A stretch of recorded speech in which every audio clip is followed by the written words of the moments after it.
Ma femme, elle a besoin de rien. C'est clair? Je suis persuadé que la vôtre était dépressive. J'ai gagné? Bien évidemment. Ah mais oui, rien qu'à vous voir, ça se sent qu'elle était dépressive.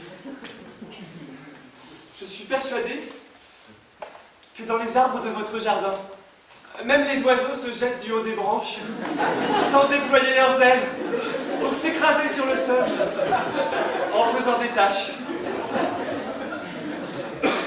Tenez, je vais tenter de deviner quelque chose, rien qu'en vous regardant. Techniquement, elle n'était pas très douée. Se fouler la cheville sur le tabouret en voulant se pendre, c'est pas de chance. À qui le dites-vous? Comme quoi, sa présence lors de la catastrophe, c'était plus une opportunité qu'un malheur. Il n'y a pas eu de survivants. Faut voir le bon côté. C'est comme si elle avait enfin réussi quelque chose.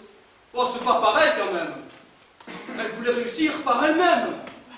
Tenez, à chaque fois que j'ai voulu l'aider, elle a refusé.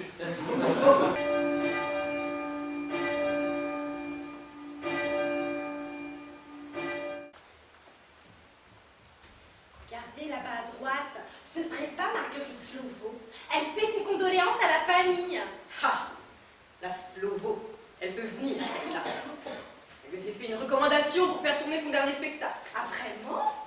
C'est très gentil de sa part. Vous l'avez déjà vue gentille, vous, la Slovo? Ah non, bien entendu. Mais peut-être qu'elle était intéressée. La recommandation disait: la pièce a été bien écrite par l'auteur, mais l'interprétation gagnerait à être bonne. Ah, et qui était l'auteur? Alfred de Musset. Ah, moi, je vous le dis, un troisième enterrement pour des problèmes d'estomac. Plus personne va y croire.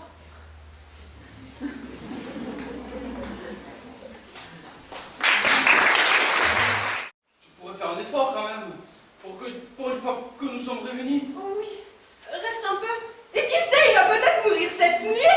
Il serait obligé de revenir demain. D'autant plus que tu aurais droit à 3 jours de congé. On se verrait plus longtemps.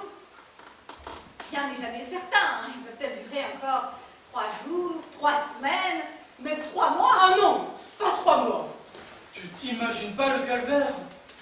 Tu savais à quel point il profite de la situation. Alors si ça peut t'arranger pour poser tes jours, nous pourrions couper un peu le ventilateur. Ça va pas, non. Je vais y aller, je vais pas rester pour entendre ça tout de même. Hein. Tu me laisses tomber, comme d'habitude. Tu vois, je te l'avais dit que ça ne servirait à rien de l'empoisonner un peu pour faire venir la famille.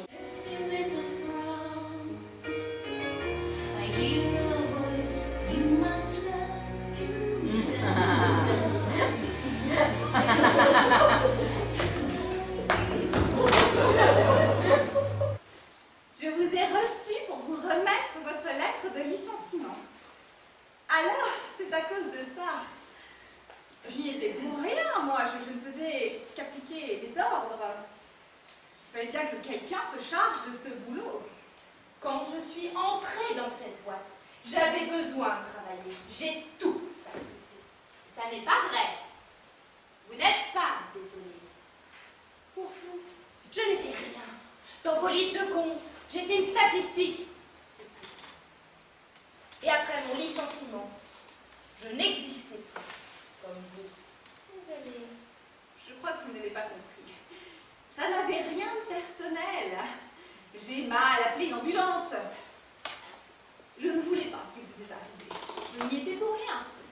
Je ne faisais qu'appliquer les décisions du conseil d'administration. Et je suis au regret de vous dire que vous venez d'être licencié. Pardon. Oui, vous venez d'être licencié par votre mari. Pardon. Qu'est-ce que... Oui, il ne voulait pas non plus avoir à payer des indemnités. Donc il a fait comme vous, il a recruté un exécutant. C'est ma nouvelle profession. Pour une somme forfaitaire, il a décidé de vous faire disparaître des statistiques. Vous voyez, ça n'a rien de personnel. Il fallait bien que quelqu'un s'en charge. Je ne suis pour rien. Alors, on finit le travail maintenant? Oui, c'est pourquoi? Madame, que peut-il arriver de mieux à votre mari? Qu'il crève, ce connard. Voilà, c'est fait.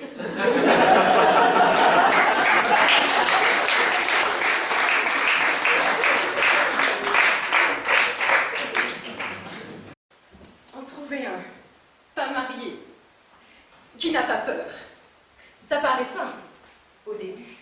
On croise bien souvent des tireurs plus rapides à lever le temps qu'à tenir les positions. Et puis, il y a ceux qui jouent les papis gâteaux, mais qui ont mamie gâteau à la maison.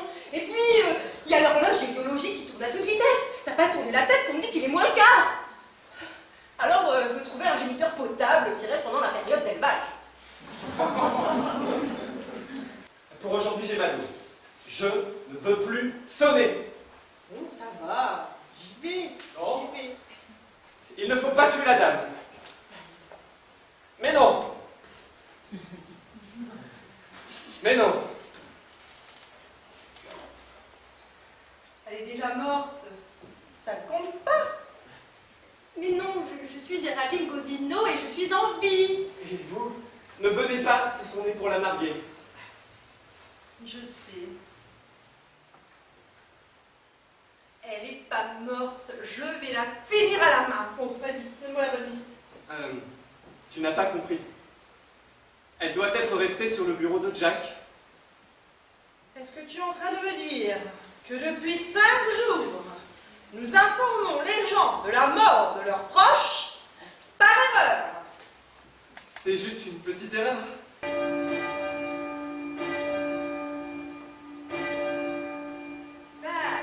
Il y avait du monde. J'ai fait vite. Je l'ai frappé, il a fait boum par terre. Je l'ai mis dans une des boîtes en sapin qui traînait, ouverte. Il y en avait déjà un autre dedans. J'ai refermé le couvercle. Et puis voilà. N'empêche que pour la tranquillité, on lui aurait remis un petit coup de mitrailleuse entre la sortie du corbillard et l'église. Maintenant, on aurait l'esprit apaisé. Mais oui, mais pourquoi pas une grenade entre la bénédiction et les cloches? C'est vrai, les cloches auraient peut-être couvert le bruit. Mais dis donc, t'es pas fait pareil que tout le monde, toi. Et les éclaboussures, qui est-ce qui aurait pu les nettoyer? Une jeune fille qui choisit un embaumeur comme fiancée? Si ça, c'est pas pour embêter son père.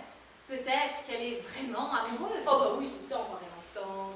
Elle est amoureuse, elle l'aime, c'est pour toujours. On le bute. Et elle met pas 15 jours à le remplacer.